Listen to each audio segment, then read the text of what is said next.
Magíster en Estudios Políticos lo organiza el Centro de Estudios Signos de la Universidad de los Andes en conjunto con el Instituto de Filosofía de la Universidad. Así que muchas gracias a todos a quienes asisten a este evento este año. Tenemos el honor de tener con nosotros al profesor Yaxi, que nos dictará una serie de conferencias cuyo título es Andrés Bello, Historia e Historiografía. El profesor Yaxi es historiador académico de la Universidad de Stanford, del programa en Chile de aquella universidad, Premio Nacional de Historia del año 2020 y miembro de la Academia Chilena de la Lengua. Inició su estudio en la Universidad de Chile y luego estudió el doctorado en Historia en la Universidad Estatal de Nueva York. Su aporte a la historiografía nacional es muy importante, sobre todo en lo relativo a los estudios sobre Andrés Bello. Su libro Andrés Bello, La pasión por el orden, cuya lectura recomiendo fervientemente y que acaba de ser republicado, tiene su primera publicación en el año 2001 en Oxford University Press. Y obtuvo el año 2006 el premio Manuel Montt de la Universidad de Chile, y además el profesor Yaxi dirige la cátedra Andrés Bello de la Universidad Adolfo Ibáñez. Tenemos también con nosotros a Joaquín García Huidobro, profesor del Instituto de Filosofía de esta universidad, y Gabriela Caviedes, investigadora del Centro Siglos, que van a comentar tanto hoy día como el día viernes, que es la segunda parte de estas dos conferencias, lo que tenga que decir el profesor Yaxi. Así que, sin más preámbulo, le agradezco a todos su presencia, le agradezco a Joaquín y a Gabriela estar aquí, pero sobre todo a Iván por habernos querido acompañar en esta ocasión. Así que les dejo la palabra a Iván Tajuelante. Muchas gracias. Muchas gracias. No sé si me escuchan bien. Sí, perfecto. Estupendo. Bueno, en primer lugar, agradecer a Daniel. ¿Cómo está? Agradecer a Daniel Mansuy y agradecer al Magíster en Estudios Políticos. Estoy muy contento de encontrarme con caras amigas, pero sobre todo darles a todos las gracias por interesarse en estas presentaciones sobre Andrés Bello. Quiero empezar mencionando que ha sido difícil por décadas el encontrar un hilo conductor en la obra de Andrés Bello. Cuando pensamos en la primera edición de las obras completas de Andrés Bello, que se publicó entre los años 1880 y 1890, la edición que hizo fundamentalmente Miguel Luis Amunátegui Aldunate y después su sobrino Miguel Luis Amunátegui Reyes, en realidad es una compilación sin mayor estructura. Posteriormente la edición de las obras completas de Caracas, que se inició en la década de 1940 y se finalizó en la década de 1960, tiene algo más de estructura, pero como dijo alguna vez Rafael Caldera, que fue un gran estudioso de Andrés Bello, en el título de su biografía, él dice: Andrés Bello, poeta, filólogo, literato, poeta, jurista. Y entonces hace una lista, ¿no? Pero no enfatiza necesariamente la unidad en la obra de Andrés Bello. Esto conlleva un cierto peligro, ¿no? Imponer una unidad a una obra tan diversa como la de Andrés Bello. Pero yo creo que desde la historia, el aporte que puede hacer la historia es ver la obra en su contexto histórico. Y para mí el tema principal o el hilo conductor principal, la unidad en la obra de Andrés Bello, es el tema del orden. Y trabajando en biografías, aquellos que han leído biografías por lo general, se destaca fundamentalmente la experiencia humana existencial cuando ocurren quiebres en una cierta institucionalidad, como por ejemplo fue el tema de la independencia. Es decir, en el caso de Bello, él experimentó un quiebre realmente dramático a raíz de la independencia. Brevemente, en términos biográficos, lo que quiero hacer es un repaso de los grandes eventos en la vida de Andrés Bello y después enfocarme en tres dimensiones del orden, que para mí nuevamente es el hilo conductor de de la obra de Andrés Bello. Bueno, en primer lugar, Andrés Bello es una persona que nació en el período colonial tardío, muy a pesar de lo que decía su discípulo, Miguel Luis Amunátegui. Esta no era una época tenebrosa. El período colonial, de hecho, sobre todo el período de las reformas borbónicas, es un período de un gran énfasis en la educación universitaria. Entonces Bello tiene y eso explica mucho de sus escritos y su obra científica. Él está expuesto en su educación universitaria a un gran énfasis en lo que sería el análisis lógico, pero también la ciencia. Y la Capitanía General, ¿no? Él nace en 1781, en una rápida sucesión. La Capitanía General empieza a tener una relevancia muy importante. La Capitanía General con sede en Caracas, a la que llega Humboldt a finales de 1799, 1800, y él da un panorama de los increíbles avances de esa capitanía. Entonces, Bello es producto de la educación universitaria de ese periodo.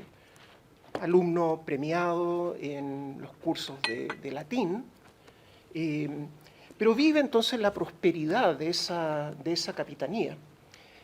Rápidamente es reclutado para el gobierno colonial, es oficial segundo, después pasa a ser oficial primero, comisario de guerra, que es la primera distinción que se le otorga a un criollo, de modo que su carrera, una carrera universitaria brillante, un ascenso impresionante en términos de la administración de la capitanía, y una vida realmente difícil en el sentido que pierde a su padre, como el hijo mayor tiene que ayudar a sostener a la familia, pero el entorno es un entorno favorable, que él va a recordar con mucha nostalgia. Entonces, bueno, una crisis como el de la independencia lo va a marcar para siempre, porque ha vivido la experiencia del orden. Ahora, los que estudian historia colonial saben perfectamente que una cosa es el arte colonial, la arquitectura colonial, la música colonial, pero también está el lado más oscuro. La Capitanía General, bueno, es una sociedad esclavista basada en un sistema de plantaciones, con monopolios, de modo que hay un lado oscuro, pero él vive una experiencia muy favorable, muy positiva. Y esto se puede ver sobre todo en dos poemas que celebran sobre todo al rey Carlos IV.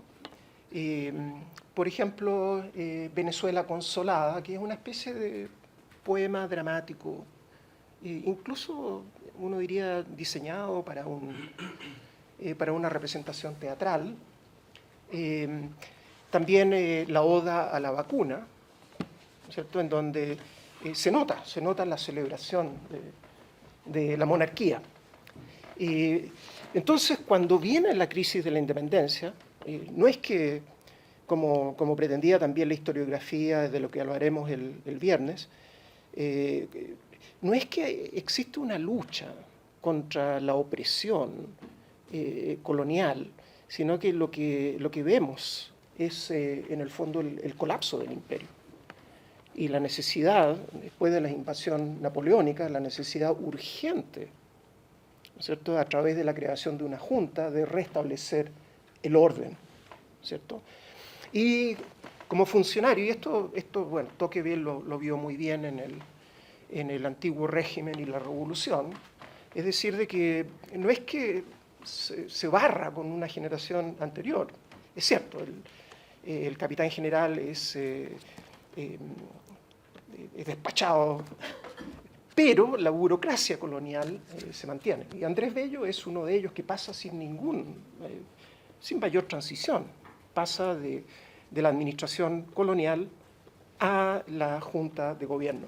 Yo ahí quiero mencionar la importancia que tiene y que le costó tiempo a Bello reconocer, él redacta el documento principal que rechaza el gobierno de la regencia. Como algunos deben recordar, primero lo que vemos en España es las juntas provinciales, pero después la Junta Central. La Junta Central se disuelve a comienzos de 1810 y lo reemplaza un Consejo de Regencia. Y ese es el momento en que los criollos de muchas partes dicen, no, esto ya es inaceptable. No reconocemos el Consejo de Regencia. Y el documento lo redacta Andrés Bello. Es un documento que, en fin, la Junta de Caracas tiene 22, 23 miembros. Están los más radicalizados y están también los que quieren la continuidad, que simplemente quieren mantener el orden en una sociedad tensa, esclavista. Entonces, Bello se las arregla para redactar estos documentos. Y el segundo momento importante en este momento, entre abril, junio de 1810, es que la Junta lo designa para viajar a Inglaterra a buscar el reconocimiento de las acciones de la Junta y también una protección, particularmente naval, en el caso de que la regencia decidiera tomar algunas acciones. Y parte con Simón Bolívar y con Luis López Méndez. Llegan a Londres en julio del año 1810, tienen un momento estelar, ¿no es cierto?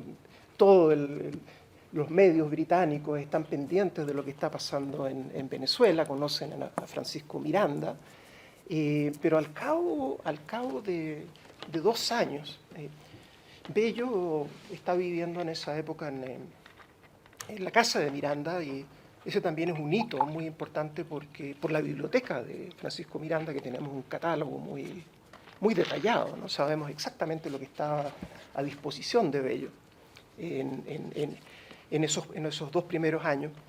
Pero en 1812, una catástrofe de una magnitud, no sé a qué sería comparable. No solamente viene la reacción de las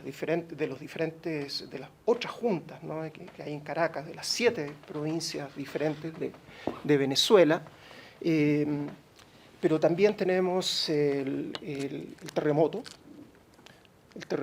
de marzo de 1812, la capitulación de Francisco de Miranda y el colapso total de Venezuela.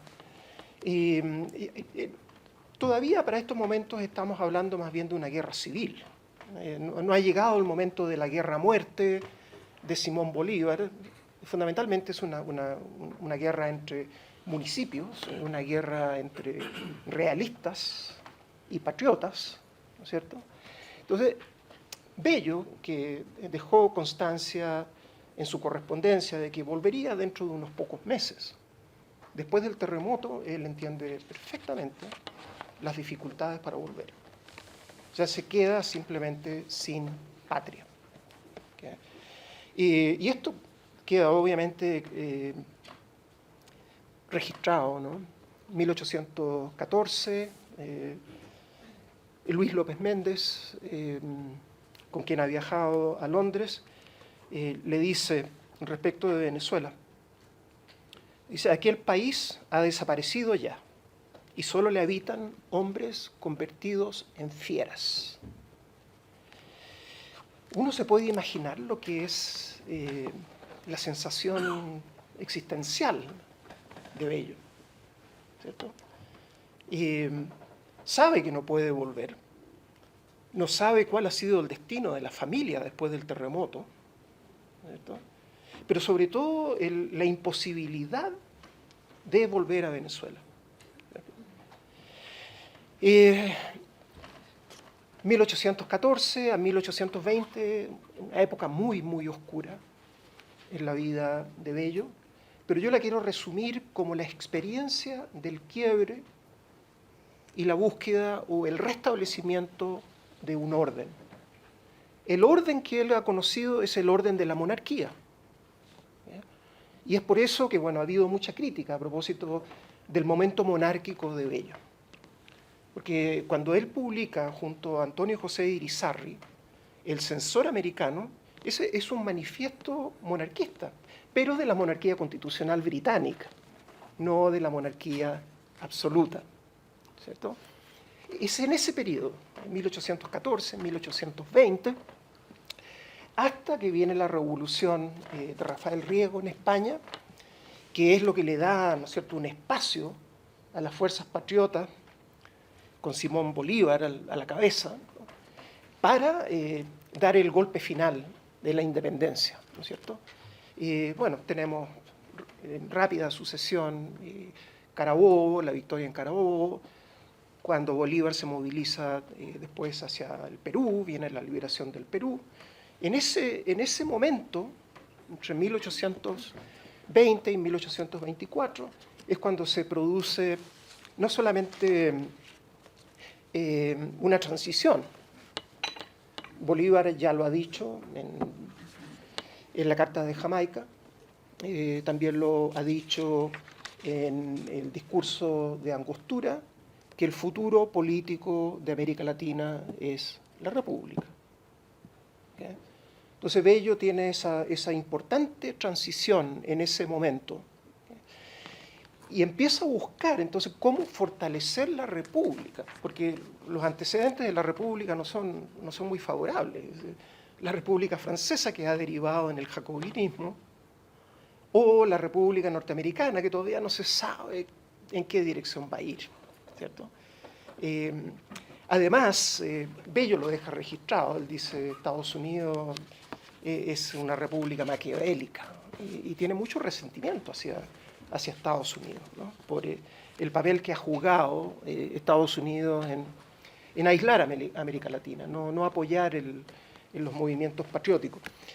Pero lo importante para él, ¿no es cierto?, es esta experiencia, por un lado, de transición política, y por otro lado, la experiencia existencial del quiebre. Su primera gran oportunidad viene gracias a Antonio José de Irizarry, que lo nombra secretario de la legación chilena. Ahí hay toda una historia que yo refiero en la biografía. Inicialmente un conflicto, no tengo otra forma de llamarlo, con Mariano Egaña. Y él todo lo que quiere es irse, ¿no?, es irse de la legación chilena. Y lo acoge la legación colombiana. Uno podría decir, ¿qué momento más exitoso? Es decir, ya tiene un empleo estable, puede publicar, ha publicado no solo El Censor Americano, ha publicado Biblioteca Americana, una revista, después El Repertorio Americano. O sea, ya lo vemos como que floreciendo, ¿no? Pero siempre pensando en volver a Hispanoamérica. Surge durante ese periodo algo que también hay que reconocer, ¿no?, la llamada infidencia. Empiezan a surgir testimonios y él es identificado no solamente como monarquista, sino que como supuesto traidor a Simón Bolívar, porque él estaba en la Capitanía General cuando viene uno de los primeros movimientos patriotas que derivan en que Simón Bolívar tiene que huir, ¿ya? Y entonces una serie de testimonios hablan del papel de Bello en esa infidencia. Entonces, mucha gente se pregunta, ¿por qué no vuelve a Venezuela? Eso tiene mucho que ver. También hay un conflicto duro, difícil, con Simón Bolívar. Simón Bolívar incluso manifiesta hasta fastidio cuando Bello le dice, es que no tenemos sueldo. El crédito de Colombia se ha ido al suelo, ¿cierto? Y entonces empieza a producirse allí una distancia. Hasta que Bello recupera su relación con Mariano Egaña, a través de José Miguel de la Barra, se negocia su venida a Chile. Obviamente Venezuela no, porque es la Venezuela de Bolívar, a pesar de que, bueno, él muere en 1830, y a esa altura Bello está en Chile. Una de las cosas que quiero destacar allí es que ahí también se manifiesta un problema con la autoridad. Bello tiene un problema con la autoridad, porque ha tenido experiencias muy traumáticas, sobre todo la experiencia con Simón Bolívar. En Chile, ya una vez en Chile, la va a tener con Diego Portales. Pero antes de eso, José Fernández Madrid trata de, a toda costa, trata de impedir que Bello abandone el servicio de la Gran Colombia. Y hay una correspondencia muy, muy interesante entre Fernández Madrid y Simón Bolívar, hasta que Bolívar, casi con un tono de desesperación, le escribe a Fernández Madrid y le dice: no deje que perderse a nuestro sabio en la tierra de la anarquía. ¿Okay? Para él Chile, a pesar de que había dicho cosas muy favorables respecto de Chile en la Carta de Jamaica, ahora la llama la tierra de la anarquía. Y es porque Chile en ese momento está en su momento federalista. Es la época de Infante, es la época, en fin, de toda una experimentación, de transformar las viejas intendencias en asambleas provinciales, lo que al final de cuentas va a derivar en una guerra civil. Después de la Constitución del 28 viene una guerra civil, que es el momento en que Bello llega a Chile. Llega a Chile en invierno del año 1829, y a finales del 1829 empieza la guerra civil. Es decir, que pareciera haber sido una muy mala elección, ¿no? el venir a Chile. Pero esta situación se estabiliza no solamente con la victoria de los estanqueros, de las fuerzas más conservadoras, también con la Asamblea Constituyente, la Constitución de 1833, de modo que Bello es capaz de ver el potencial de Chile, después de un remesón, ¿no es cierto?, de un momento de guerra civil. Pero lo que también es muy claro es que él sabe que no puede volver a Venezuela, y que su única opción es fortalecer a la República. Y él ve a Diego Portales como uno de los pilares de esa República. Ahora, tiene algo que no se ha destacado suficientemente, y que tiene que ver con un momento de enfrentamiento entre Bello y Diego Portales. Hay una carta que a mí no me sorprendería, ¿no?, que le envía a García del Río, que en ese momento está en Bolivia, en Alto Perú, está asesorando a Andrés de Santa Cruz, y es obvio que en la carta que después glosa en su respuesta García del Río, que él está pidiendo trasladarse a Bolivia por el conflicto que tiene con Diego Portales. Y seguramente en la carta, sería maravilloso encontrarla, pero no sabemos qué pasó con la correspondencia de García del Río, probablemente le pide que destruya esa carta. Pero al mismo tiempo la respuesta es la que nos da a entender de que él está dispuesto a irse de Chile, no a Venezuela, pero sí a Bolivia. Ahora, ¿cuál es el conflicto? Es que Portales está absolutamente decidido a ir a una guerra contra la Confederación Perú-Boliviana. Y Bello dice no. Tenemos que resolver este conflicto a través de la diplomacia. Pero Bello estaba muy claro de que Portales era la autoridad, no era Prieto, era Portales. Y él sabía de lo que era capaz Portales, en el caso de encontrarse con una oposición como la que Bello mismo estaba planteando. O sea, casi Chile pierde a Andrés Bello. Pero bueno, viene después el asesinato de Portales, a raíz precisamente del motín militar, militares que están en contra de ser movilizados a esta guerra contra la Confederación. Pero el sistema, el régimen, sobrevive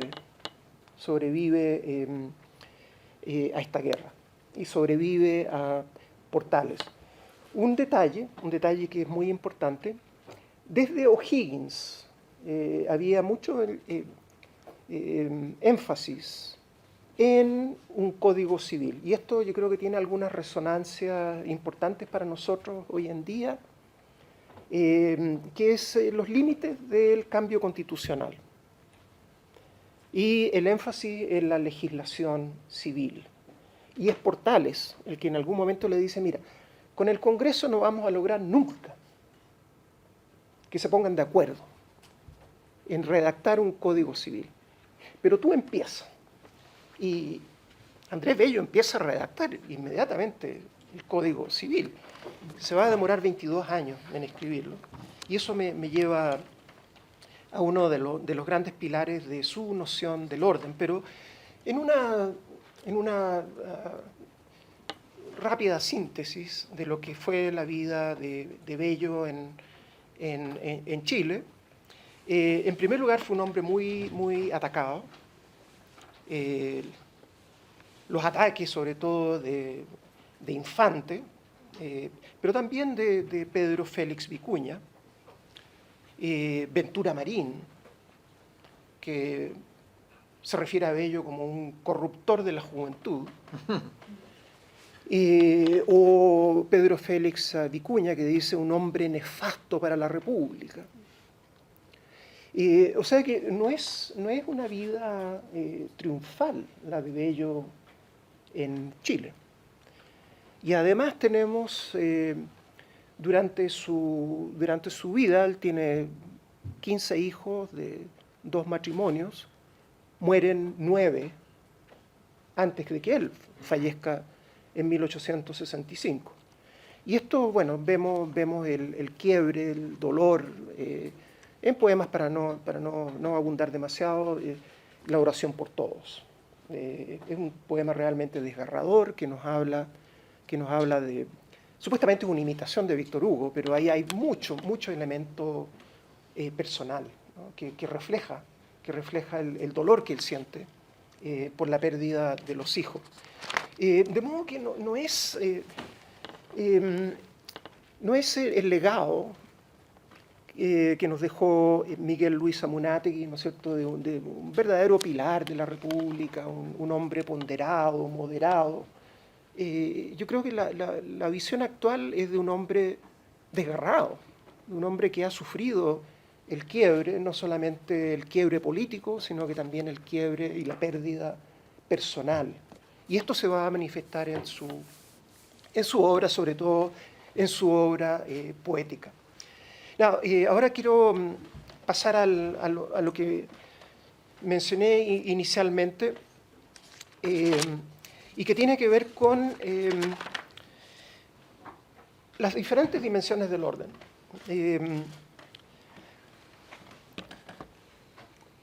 A veces tendemos a pensar de que el orden es el orden autoritario, es el palo y el bizcocho de Diego Portales.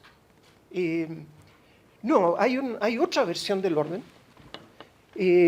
una visión bastante más sofisticada y que le debemos a Bello y que nos ayuda a estructurar su obra.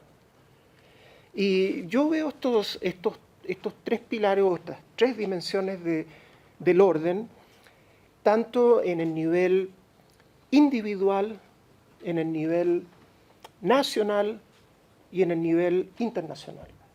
Es decir, de que las nuevas repúblicas, para construir un orden autosustentable, tienen que incorporar estas tres dimensiones. Empezando por la última, que es la dimensión internacional, del orden internacional. Yo creo que aquí hay muchas personas que saben infinitamente más que yo al respecto, pero quisiera por lo menos recordar el que cuando él publica su Derecho de Gentes en 1832, no hay como que tratados internacionales que reconozcan la independencia. Es decir, la visión de España es que estas son colonias insurgentes y no va a reconocer ninguna república hasta 1836. A Chile no la reconoce hasta 1844. Y entonces es urgente en 1832 para Bello decir, tenemos un lugar en la comunidad internacional, lo que conlleva el que somos responsables ante la comunidad internacional y tenemos que establecer tratados.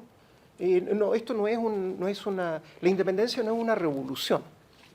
Y entonces, a raíz de este contexto, yo quiero sobre todo enfatizar cómo Bello busca establecer la legitimidad de la república. Y él dice, en el Derecho de Gentes, dice, la independencia y soberanía de una nación es a los ojos de las otras un hecho. Si se presenta, pues, un Estado nuevo por la colonización de un país recién descubierto o por la desmembración de un Estado antiguo, a los demás Estados solo toca averiguar si la nueva asociación es independiente de hecho y ha establecido una autoridad que dirija a sus miembros, los representa, y se haga en cierto modo responsable de su conducta al universo. Y si es así, no pueden justamente dejar de reconocerla como un miembro de la sociedad de las naciones. Esto es casi un manifiesto, pero prospera. Chile es meticuloso en lo que tiene que ver con los tratados internacionales. República pequeña, que depende del comercio internacional, que siente mucha presión porque tiene exiliados argentinos. Rosas demanda, exige que se mande de vuelta a gente como Sarmiento. Y bueno, hay que establecer, ¿no es cierto?, una autonomía, hay que establecer los derechos de las personas. Y bueno, tenemos varias ediciones, un libro extraordinariamente exitoso, tiene una segunda edición en 1844, la última edición revisada por él es de 1864, se transforma en una especie de manual universitario en todos los países de Hispanoamérica, pero esa es la dimensión internacional del orden. Pasando a la dimensión doméstica, a la dimensión nacional, es cuando entramos al Código Civil, un Código Civil extraordinariamente exitoso, que lo vemos en la rápida adopción. Se promulga en 1855, fuerza de ley 1857, rápidamente es adoptado, de hecho, sin cambios, en varios países latinoamericanos, Colombia, Ecuador, Centroamérica, o en parte en el resto de las repúblicas hispanoamericanas. Entonces uno se pregunta, ¿por qué? Bueno, podemos entrar en el análisis, yo por ahora quiero simplemente bosquejarlo, pero en el fondo lo que hace el Código Civil es promover el respeto a la propiedad, ¿cierto? La propiedad pasa a tener, bueno, la vigencia que tiene en el derecho romano. Este es un código absolutamente romanista, ¿no? Pero también está, y que se ha visto como una especie de, ¿qué es lo que heredan sus discípulos? Que es como una especie de acto anticlerical, cuando en realidad el Código Civil lo que hace es rescatar para la Iglesia Católica temas muy importantes, por ejemplo el matrimonio, una serie de otros sacramentos que siguen en manos de la Iglesia, pero se aseguran los derechos civiles de las personas nacidas fuera del matrimonio. Y esto es un verdadero pilar, porque promueve muchos de los derechos individuales que van a ser un pilar, ¿no es cierto?, para la posterior reforma de las leyes civiles. Crea un orden, ¿cierto? Pero no es el orden de la Constitución, no es el orden del autoritarismo, es el orden que tiene que ver con quién tiene responsabilidad en el caso de un asalto a la propiedad, o en el caso de las herencias, de los contratos, ¿no es cierto? Todas las cosas que hasta la fecha constituyen nuestra vida cotidiana. Pensando en la vigencia del Código Civil, conversando con Mauricio Tapia, él me dice, mira, alrededor del 55% del Código Civil de Bello se mantiene vigente. En cambio, si miramos el Código Civil francés, es como alrededor del 30% el que se mantiene. Es decir, de que proporciona una dimensión del orden que es fundamental. Y finalmente, con esto voy a ir cerrando, está el orden que llamaríamos individual, que tiene que ver con la promoción de las humanidades, que tiene que ver con el orden en el lenguaje, el cuidado por el lenguaje. Por eso, de otra manera no se entiende por qué tanto énfasis en la gramática, ¿no? También un libro extraordinariamente exitoso, ¿no? Con más de 70 ediciones hasta la fecha.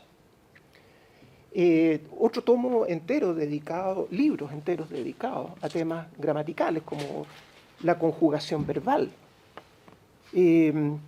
Pero claro, empieza a tener sentido cuando se está tratando de armar un orden jurídico que, por ejemplo, si uno utiliza mal el pretérito en un juicio, es fundamental tener ciertas reglas para poder dirimir casos complejos. Entonces, este orden, ¿no es cierto? Y por eso es que él enfatiza mucho la ortografía, por ejemplo, que al principio él quiere reformarla para facilitar la alfabetización. La centralización del uso de los textos, el papel de supervisor de la educación pública de la Universidad de Chile, la universidad que él mismo crea, ¿no es cierto?, que tiene un papel fundamentalmente de superintendencia, como lo determina la Constitución de 1833, pero que él efectivamente la lleva a cabo. Y también está, bueno, el conocimiento de los clásicos a través de la literatura, que él dice es hablarle al pasado, ¿no? Es dialogar con el pasado, traerlo al presente. Entonces, él confía en que esta interacción entre los diferentes niveles del orden van a afianzar a la República. Y yo creo que en ese sentido ha sido muy, muy exitoso, a pesar de todos los ataques que sufrió en vida. Y quiero concluir con 3 puntos. En primer lugar, la increíble diversidad, ¿no?, de temáticas no es sinónimo de dispersión. Hay un sistema detrás de esto y que se estructura a través de estas dimensiones del orden. El segundo punto que es importante para mí enfatizar hoy día es que la obra de Bello se puede conocer bien mediante sus textos, pero lo que importa es más bien el contexto histórico en el que ocurre. Y sobre todo, por ejemplo, en los años 50, que empiezan los conflictos muy serios con la Iglesia. Cómo él en este periodo tan álgido, tan difícil, ¿no es cierto?, cómo él logra evitar lo que ocurre en México exactamente en la misma década. La Constitución de 1857, guerra civil, ¿no es cierto? Lo que ocurre también en Colombia, con las leyes anticlericales. Chile evita eso. Chile logra, a través de reformas, a través de leyes laicas, ir haciendo lo que trató de hacer México o Colombia de un plumazo. Eso yo creo que es importantísimo y eso tiene mucho que ver con el contexto histórico y con el entendimiento que tiene Bello respecto del contexto histórico. Y bueno, y finalmente lo que quisiera enfatizar es que es una obra que permanece vigente. Yo invito a que a raíz de todo lo que hemos vivido en estos últimos años y todo lo que ha estado ocurriendo en relación a la Asamblea Constituyente, una nueva constitución, yo creo que el pensamiento de Bello está sumamente vigente, porque es un pensamiento que dice el cambio es necesario, pero no puede ser un cambio radical, es un cambio que tiene que estar arraigado en una cultura política y en tradiciones institucionales. Y esto yo creo y pienso que es lo que realmente destaca la vigencia de Andrés Bello. Con eso concluyo y nuevamente muchísimas gracias por venir a esta conferencia.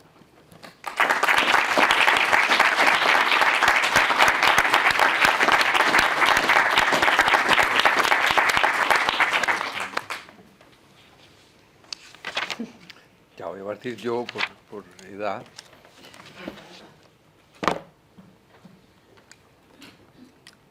Antes de comenzar, yo le expliqué a Iván que sufro de hipersomnia y que no se extrañara si en algún momento yo me dormía, porque no era culpa de él, sino un problema de salud. Como le consta a Braulio, que me ha despertado en innumerables conferencias, muchas veces, y a Manfred Svensson, otro tanto. Y ustedes son testigos de que no hubo ningún peligro, porque esto a uno lo deja con la adrenalina en un nivel de fusión altísimo. Yo tengo muchas preguntas. Voy a ir haciendo algunas y después tú haces otras, ¿ya? ¿Estaríamos de acuerdo en que el chileno más importante de la historia es un venezolano? ¿Sí? ¿No? ¿Por qué?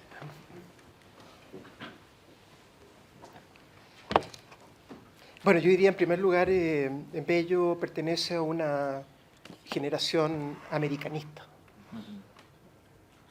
Es decir, ahí en ese sentido él sigue a Francisco de Miranda, a Simón Rodríguez. Hay que recordar de que San Martín y O'Higgins tienen una relación muy estrecha, están pensando en que para proteger la independencia hay que marchar a Perú. Tenemos muchos personeros políticos, argentinos, bolivianos. Es una generación muy americanista. Ahora, es cierto de que, sobre todo, José Miguel Infante se refería a Bello, pero sistemáticamente como el extranjero, ¿cierto? Pero el Congreso lo declaró ciudadano. Y el mismo Bello a veces dice es imposible realmente dejar emocionalmente el país natal, voy a ser siempre un extranjero, pero la verdad es que estaba muy integrado a la sociedad chilena. Y ya, digamos, la segunda generación, la generación de Miguel Luis Amunátegui, ya no se habla de Bello como un extranjero. Así es que no, yo creo que todavía tenemos incluso un sentimiento que lo notamos cuando vamos a, no sé, algún otro país, que rápidamente hablamos un lenguaje común, que hay como un ADN americanista, ¿cierto? Pero en cuanto al talento de Bello, es su formación en Caracas. O sea, realmente él tuvo el impacto que tuvo en Chile porque tenía una formación. Además que, bueno, en Inglaterra, imagínense, interactuaba con James Mill, trabajó con Jeremy Bentham, fue diplomático. O sea, una experiencia administrativa que se remonta a la época colonial. Entonces, más que venezolano, era un experto, en un momento en que los expertos estaban siendo muy importantes.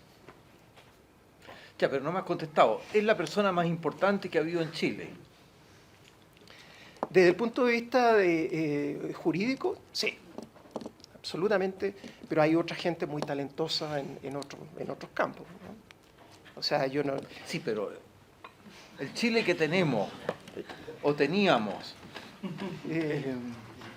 sin Bello es impensable. Realmente me siento como en un boxeo. Ya estoy en la esquina, estoy a punto de tirar la toalla. No, yo digo que sobre todo pensando en la importancia que tiene el orden hoy en día, es el chileno que realmente elaboró el concepto más importante y que ojalá todavía nos ayude, y que tiene que ver con el pilar jurídico de este país y el pilar institucional de este país. Es realmente lo más importante. Pero no voy a negar el talento de Lastarria, ni voy a negar el talento de un exiliado argentino que realmente supera a Bello en términos de tener un eco, que es Sarmiento, ¿no? con el Facundo y otras obras. Así que no se trata de decir, este es el ganador. Pero en ciertas dimensiones sí, el hombre más importante. Y también las generaciones que formó, ¿no? Hasta la fecha uno se encuentra con bellistas, ¿no? Que le pueden recitar partes del Código Civil. Todo. No todos, son más de 2.500 artículos. No, pero hay algunos que sí, que todo. Yo conocí. Sí, bueno, ya. la ley es una expresión de la voluntad soberana que manda, prohíbe. Que manifestada en la forma prescrita por la Constitución, manda, prohíbe o permite. Eso entre paréntesis.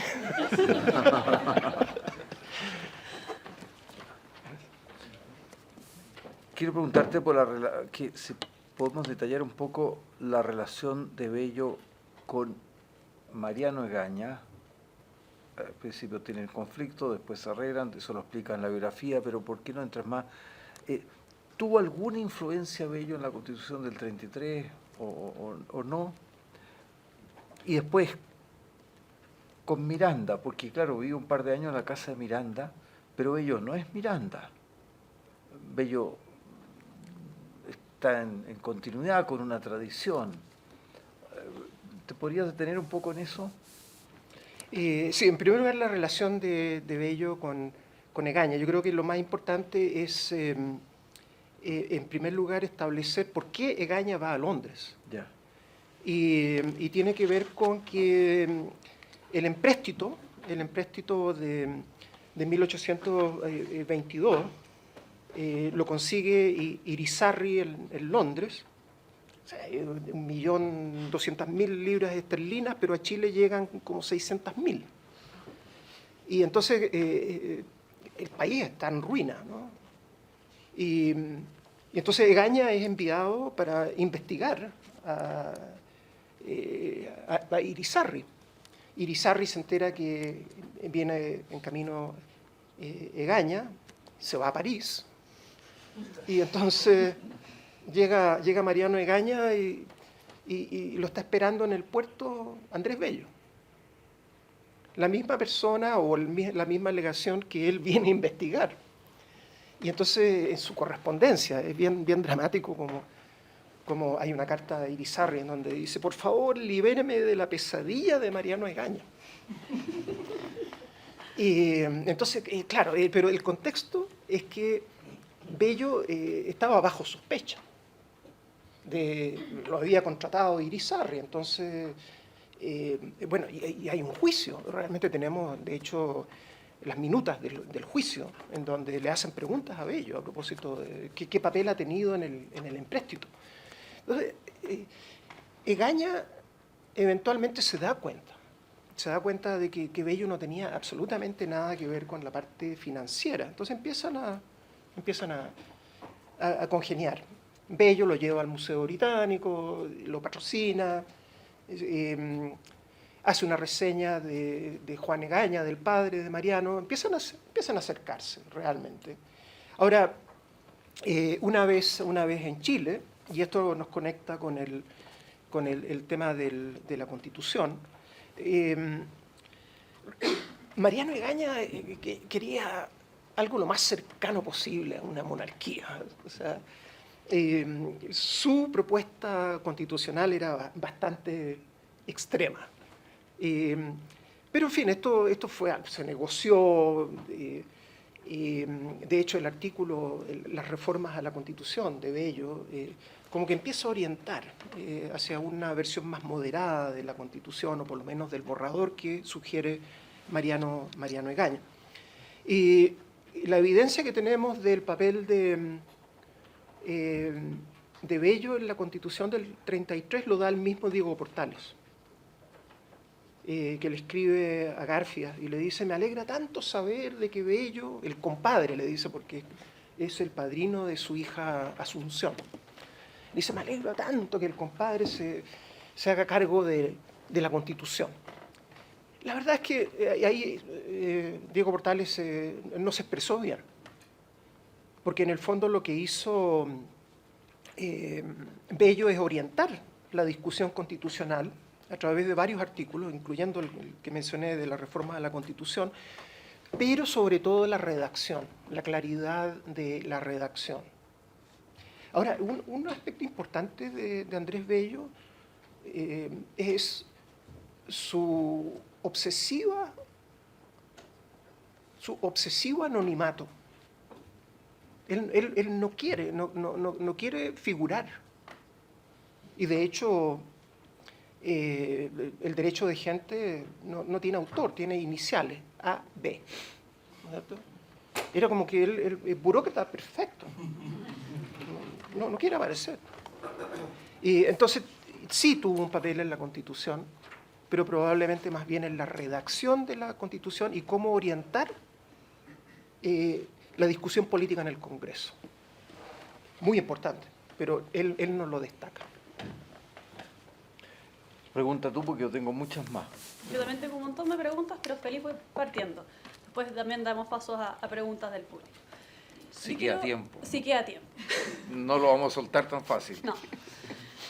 Yo quiero llevar un poco a la vigencia, ¿cierto?, de Andrés Bello, que tiene su complicación porque si en algo coinciden en general los filósofos de la historia es que una de las tareas del historiador es mantener, digamos, al personaje histórico en su contexto, que además es muy distinto del nuestro, ¿cierto? Pero a mí me parece que hay al menos un aspecto en el que se puede trascender el contexto histórico y es el dolor. Uno puede empatizar mucho, por ejemplo, con la pena de un Andrés Bello que extraña profundamente su patria, o por lo menos intentar, porque no sé simpatizar, pero intentar dimensionar el dolor inconmensurable que debe ser perder a 9 hijos. Y entonces, él vivió en un contexto en que quizás era menos adverso al dolor en general que nuestra era. Y en ese sentido, ¿qué podría decir Bello a nuestra época respecto del sentido del dolor? ¿Cómo se trabaja? ¿Cómo se tiene una vida tan lograda, aunque no sea tan triunfante como se explicó muy bien? Una vida lograda, trabajada hasta el final, ¿cierto?, acompañado permanentemente de ese dolor. Sí, realmente gracias por la pregunta, porque nos lleva al aspecto humano. ¿Por qué era tan importante la poesía? Porque en el fondo es dominar el dolor. ¿Cómo se hace? Es expresando de una forma muy íntima el dolor, pero con formas métricas. Entonces, ese acto, ¿no?, de no solamente, porque él lo llamaría, más que libertad, lo llamaría licencia, el simplemente escribir al correr de la pluma. Él quiere manifestar el dolor, pero lo hace en rima, y lo hace midiendo cada sílaba. Y eso yo creo que es una lección para uno, que todos tenemos que enfrentar el dolor. Es como, ¿qué lo aconsejaría Bello? Es no entregarse al dolor, sino que tratar de encauzarlo. Y para él lo principal era a través de la poesía, o el estudio de la poesía, ¿no? Y, por ejemplo, cuando él estudia el poema de Mío Cid, no sé si se acuerdan del primer verso, que sobrevivió, digamos, con sus ojos tan fuertemente llorando, porque es el exilio, ¿no? Y entonces el estudiar esto paso por paso es como que para él es una lección de vida, ¿cierto? De cómo el dolor es inevitable, pero en último término es manejable. Y también viene ahí la religiosidad de Bello, que es un hombre muy religioso. Y en algún momento dudó de su creencia, que fue cuando murió sucesivamente su primer hijo, o sea, sería el tercero en realidad, y su esposa.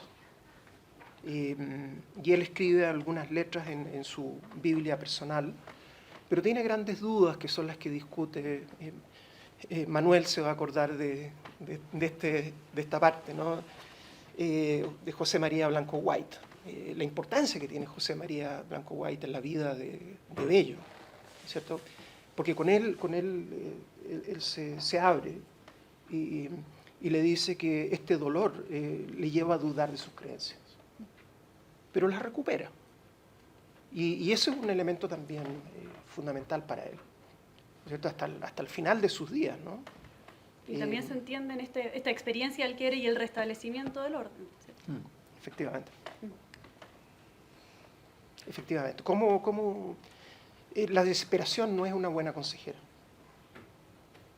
Como la disciplina, como la paciencia, ¿no? La resignación son las más aconsejables. Pongo una segunda pregunta, Joaquín, ¿cierto? Sí, porque tú pues hiciste bueno, dos, así que me toca. aquí tenemos Ya. iguales poderes. Excelente. Ya, quería llevar ahora el tema del lenguaje, ¿cierto? El lenguaje parece para ello una herramienta fundamental que también tiene relación con el orden político. Configura de alguna manera, ayuda a encauzar el orden político. Y pensaba que esto también se ve mucho, o sea, el orden político contemporáneo es un ejemplo extraordinario de eso, pero probablemente a la inversa de como lo estaba pensando Bello, porque hay muchas agendas políticas, muchas veces las más progresistas, que integran muchos neologismos, muchas expresiones nuevas y tratan de ir ordenando, y de hecho ordenan muchas agendas políticas en torno a esos neologismos, a esas expresiones nuevas, pero muchas veces a costa de forzar el lenguaje, en contra de su uso común. Entonces quería preguntar cómo habría visto Bello este fenómeno de la deformación y fuerza del lenguaje que configura también un orden político. Sí, bueno, yo ahí recomiendo muchísimo el prólogo a la gramática de la lengua castellana, ¿no? Porque allí es donde hace el argumento más detallado, más labrado acerca del neologismo. Porque, bueno, él tiene en cuenta lo que pasó con el latín, ¿no? Y cómo empieza a perder, a desperfilarse, y empieza a mezclarse con otras lenguas. Y de hecho él usa mucho, en el prólogo, usa la palabra contagio, que no es una palabra muy favorable, ¿no? Y habla de embriones de nuevos lenguajes, ¿no? Y tenemos que detener esta marea de neologismos. Porque eso es como un camino hacia el abismo. Entonces, por eso es que hay una contención en Bello, que dice, tal como relacionado con tu primera pregunta, que el lenguaje es el que nos va a permitir, ¿cierto?, mantener un cauce. Y bueno, y esa es su visión del orden, ¿no? Y por eso que el lenguaje es tan importante y el neologismo amenaza esa unidad del lenguaje. Y bueno, el subtítulo de la gramática de la lengua castellana es destinada al uso de los americanos. Y es porque él dice, no puede ser solamente Chile, tenemos que desarrollar la misma gramática para todo Hispanoamérica, porque nuestra realidad no es la realidad de España. Que de hecho, bueno, hay todo un argumento más especializado, que la Real Academia todavía sigue con un criterio etimológico, mientras que en el caso de Bello podemos decir de que hay que conservar ciertas transformaciones del lenguaje, hay que reconocer el cambio, pero dentro de un orden o de una tradición. Pero sí, efectivamente el lenguaje él trata a toda costa, porque además el neologismo es el neologismo francés. Y para él, bueno, no solamente está la Revolución Francesa, sino que también viene el 48, hay una presencia revolucionaria, Bilbao, el mismo Lastarria. Y entonces le dice, no, las palabras hay que tener cuidado con ellas, y tenemos que usar palabras, si están disponibles, castizas. Y hace toda una discusión acerca de cuáles son los neologismos que eventualmente pueden pasar a ser parte de la lengua castellana, pero encaja perfectamente con su idea del orden político, dispuesto al cambio, pero manteniendo una columna vertebral. Y el lenguaje es la metáfora perfecta. Quedaba una parte de una pregunta mía, que era la relación con Miranda, que son bien distintos porque en Bello vemos una reivindicación no tradicionalista de la tradición, y eso no vale para Miranda. Entonces, ¿podrías hablar un poco de esa relación? ¿Quién es Miranda brevemente y qué consiste esa relación? Bueno, Francisco de Miranda, recomiendo mucho el trabajo de Inés Quintero, una historiadora venezolana muy distinguida, cuya biografía se llama El hijo de la panadera. Miranda era un rebelde, indudablemente, y tenía mucho que ver con la aristocracia mantuana, en fin, él era una persona que se sentía excluida, tenía mucho resentimiento. Su única vía de ascenso era a través de las milicias, pero evidentemente un hombre de un talento extraordinario, ¿no? Que llega a ser general del ejército francés y que además es un hombre muy educado, ¿no es cierto? Su biblioteca es una manifestación clarísima.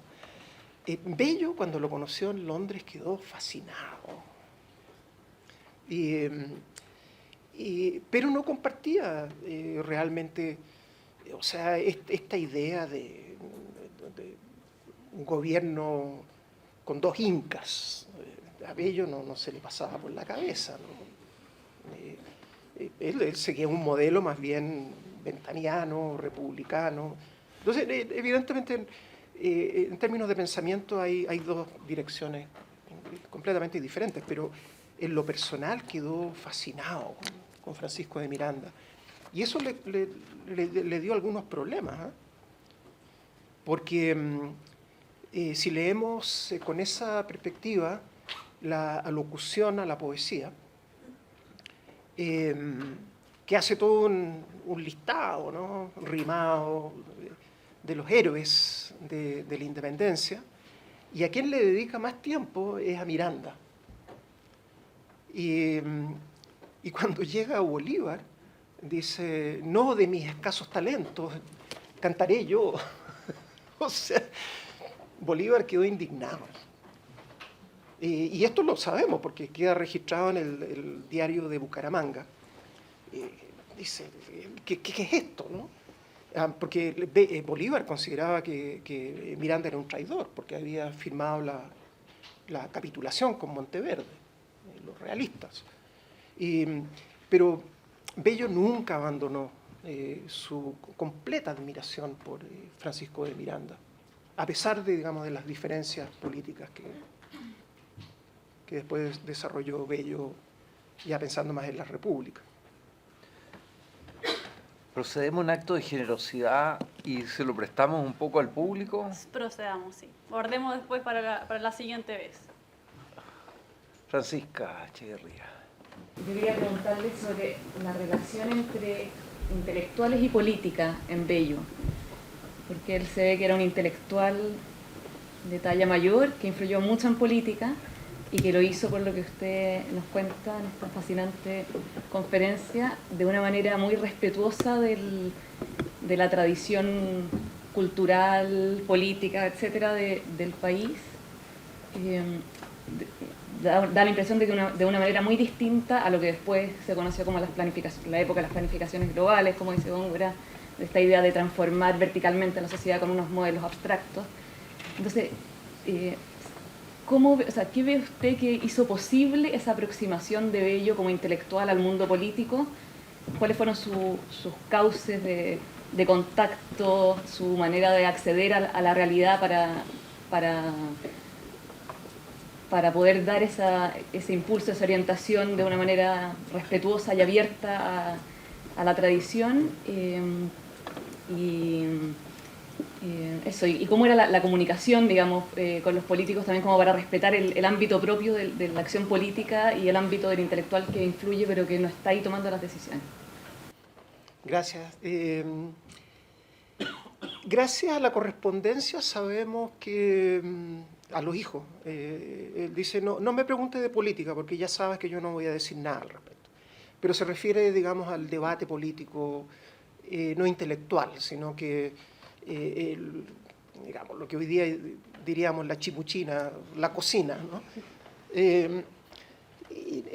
Pero él considera, y yo ahí no estoy muy de acuerdo con Ángel Rama, ¿no? Que habla de cómo el letrado colonial muta en un letrado. Entonces son seres amorfos que se adaptan y que sirven al poder en último término. Yo no comparto esa visión. Yo creo que Bello tenía una clara conciencia de que, lo vio en Inglaterra, del entrecruce entre lo intelectual y lo político, pero lo político de altura. Es decir, él promueve siempre las reformas, promueve los debates, pero buscando elevar el nivel, sobre todo en las discusiones en el Congreso. No se pierde ningún debate y a través del araucano él siempre está mandando pautas, ¿no? Y trae a colación diferentes autores, pero él no se cuestiona el poder. Bueno, es el gobierno de los sabios, ¿no? Es lo que él busca, es decir, de no ser un mero asesor, sino que entrar en un diálogo genuino con el poder para buscar transformaciones. Efectivamente, la parte más vertical es algo que es más del siglo XX, de estas planificaciones globales. Pero en esa época él está muy, muy abierto. Hay un tomo entero dedicado a la labor de él en el Senado. Y es realmente un ejercicio intelectual, ¿no? ¿Cómo él lleva? Ya quisiéramos tener debates como los que él llevaba en el Senado. Bueno, fue senador, entonces él no tenía ningún problema al respecto. No, o sea, fue elegido senador 3 veces en épocas en que el periodo del Senado eran 9 años. O sea, son 27 años, en donde, entre otras cosas, defiende la eliminación o la transformación de los mayorazgos en censos de capital, tantas otras discusiones, las aguas abandonadas por el mar, digo, las tierras, los terrenos abandonados por el mar. Es decir, que él es parte activa del gobierno o del Estado. Manuel, Manuel, ¿tenías una pregunta? sí. Bueno, muchas gracias, Iván. Como siempre, un agrado poder oírte. Y a propósito de la polémica, ¿no? En torno a Bello Portales, ¿no? Justamente algo aludías, ¿no? A lo que decía recién, pero Bello, redactor de los documentos oficiales, ¿no? A propósito del trabajo de Felipe Cruz, y un poco Joaquín Silva cuestiona un poco ¿qué te parece, qué opinión tienes con respecto a esta polémica? ¿Qué tan oficial, era el redactor o no era el redactor de la documentación oficial del Estado? Hay un libro reciente de Joaquín Trujillo donde enfatiza mucho el tema del estilo. Yo diría que por ahí va el asunto, no es que redacte, pero hay que recordar de que él escribe los discursos de 3 presidentes sucesivos, Prieto, Bulnes y Montt. Pero lo que hace fundamentalmente es dar un estilo, hay una cierta majestad, ¿no es cierto?, que él busca, una sobriedad, que antes tenía la monarquía, ¿no? Toda la parafernalia de la monarquía en una república no corre. Entonces hay que darle majestad al discurso. Y entonces él se preocupa mucho de que estos discursos o que estos documentos sean impecables, ¿no? En el sentido de un cierto estilo, de una cierta formalidad. Pero bueno, Feliu Cruz también pertenece a una generación en donde Bello lo hace todo, cuando en realidad es un tema que es muy conectado con el lenguaje, ¿no? Es decir, un lenguaje sobrio, apropiado, es lo que corresponde al discurso del gobierno. José Miguel González. Miguel. Tengo curiosidad con saber en el momento de tanto cambio de época, ¿no es cierto? Usted vio muy bien cómo eso lo marcó mucho en sus creencias vivenciales. Y ¿dónde está como su devoción, si se quiere? O sea, a ratos me pasó estudiando Derecho, en el Código Civil uno ve cuestiones muy del antiguo régimen, por decirlo así. Pienso, por ejemplo, el tema hereditario. Bello tiene una defensa muy notable del orden natural de los afectos, que busca representar y se aleja ahí de cuestiones que ya en esa época estaban presentes como de mucho liberalismo, que toda la libertad de estar mucho más amplia. Pero al mismo tiempo hay en el mismo Código Civil, que es lo que más conozco más a mano, muchos gérmenes de libertad contractual, del principio de la autonomía de la voluntad, algo súper validado. Entonces, al mismo tiempo usted, quizás por ahí puede ir la respuesta, describe a Andrés Bello, me da la impresión como alguien que lo que más le importa al final es cuidar la sana transición y que esto del orden, digamos, en Andrés Bello, pero si esa fuera la respuesta, entonces, ¿qué es lo que más lo conmueve a él en su corazón, digamos? ¿Qué es lo que más lo mueve a levantarse, digamos, cada día? Esto es una pregunta así, lo que se puede responder, obviamente. Claro, bueno, yo creo que lo que él quería evitar, por las razones que traté de mencionar hoy día, que lo que quería evitar era el quiebre, porque el quiebre es muy traumático. Y entonces la idea es como, por la experiencia en Gran Bretaña, ¿no? Él dice, sí, o sea, podemos realmente introducir una cierta modernidad a nuestra legislación civil, pero hay que recordar de que todos los abogados han sido formados bajo un cierto régimen, que es la legislación indiana. Que bueno, que tampoco es legislación imperial, sino que viene del derecho romano. Y por eso él dice, bueno, la codificación es eliminar lo superfluo, pero mantiene muchísimo de la tradición jurídica ibérica y por ende también de la romana. Entonces, esta que Enrique Barros lo ha definido muy bien, ¿no? Es tradición y modernidad. ¿Para evitar qué? Para evitar el quiebre. Es decir, que y hace argumentos a través de la prensa. Dice, no, si el cambio tiene que ser gradual y hay que siempre buscar la moderación. Entonces, por eso el Código Civil tiene muchos elementos absolutamente modernos, liberales, pero también respeto por una tradición. Los jueces, en fin, van a remitirse a los precedentes, se van a remitir a casos anteriores. Entonces, él por eso está pensando en cómo evitar querellas superfluas, cómo satisfacer diferentes estratos de la sociedad, pero al mismo tiempo introduciendo una modernidad jurídica. Nadie se va a quejar de que no lo dejemos preguntar porque todavía tenemos el viernes. De modo que vamos a interrumpir aquí porque nos espera un café y el viernes seguimos conversando. No me mires con esa cara, Braulio.